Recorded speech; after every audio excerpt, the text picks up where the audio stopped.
Nifurahi na nishukuru kwa mamlaka ya maji na usafi wa mazingira MBEWASA kwa kutoa fursa hii kwa waandishi kuweza kutembelea namna wanavyofanya uzalishaji wa maji, kwa sababu muda wote tumekuwa tukishia barabarani huko lakini hatujui ni namna gani maji yanazalishwa na ni gharama gani. Lakini baada ya kupata fursa hii, tumetumia fursa ya wiki ya maji kuja kujifunza namna gani maji yanazalishwa, lakini pia namna gani maji yanapelekwa kwa jamii. Lakini cha kubwa zaidi ambacho naweza nikajivunia ni namna gani mamlaka imeweza kutunza chanzo cha maji. Hiki chanzo cha maji kama hiki hapa kukikuta katikati ya miji ni nadra sana, na nafikiri unaweza kuzunguka miji mingi sana usikione chanzo cha maji kama hiki hapa, na kipo kingine cha jirani pale kinaitwa Nzovwe. Kwa hiyo kwa hali halisi nimeona tu umuhimu wa namna kutunza maji. Lakini pia umezungumza habari ya kwamba swala la uzalishaji wa maji, na pia taarifa zao zinaonyesha pia kwamba haya maji yakiwa yanatosheleza yanaweza kuhudumia pia wilaya zingine na mkoa jirani. Kama utakumbuka viongozi wa siasa walishatoa taarifa kwamba miradi ikiwa mizuri, hasa huu wa Kiwira, unaweza kusupply maji kwenda mkoa wa Songwe na wilaya zingine kama Zambarali na Chunya.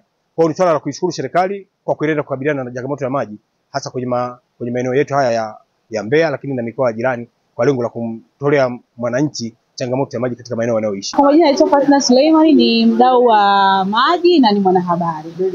Kwa kweli nimeshiriki tour na inasaidia sana, kwa sababu tunaona jinsi ambavyo maji wanavyotunza maji, na kama tulivyoelezwa na kiongozi hapo kuhusiana na masuala ya miradi, yani asilimia kama 90 ya watu hapa jijini Mbeya wanapata maji. Kikubwa ambacho nashauri ni wananchi wawe watunzaji wa maji, kwa hasa wale ambao wanazunguka karibu na hivi vyanzo vya maji, watunze maji, kwa sababu maji kama tunavyojua maji ni uhai. Kwanza mikakati iliyowekwa na serikali isimamiwe ipasavyo. Kwa mfano, miradi ambayo imepangwa kutekelezwa kama imalizika ndani ya muda, basi isimamiwe vyema, hiyo miradi ikamilike. Lakini wananchi wenyewe pia sasa tuwe watunzaji wazuri wa vyanzo vya maji.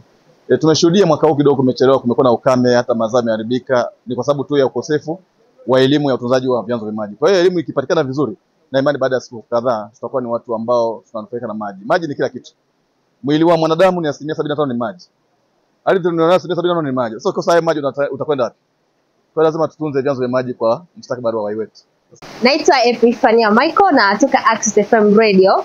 Kiukweli nimefurahi sana kufika mahali hapa kwenye vyanzo vya maji, ikiwa tupo kwenye wiki ya maadhimisho ya maji.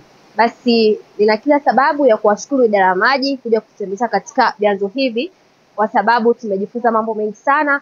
Bila shaka tutakwenda kutoa elimu bora kwa wananchi.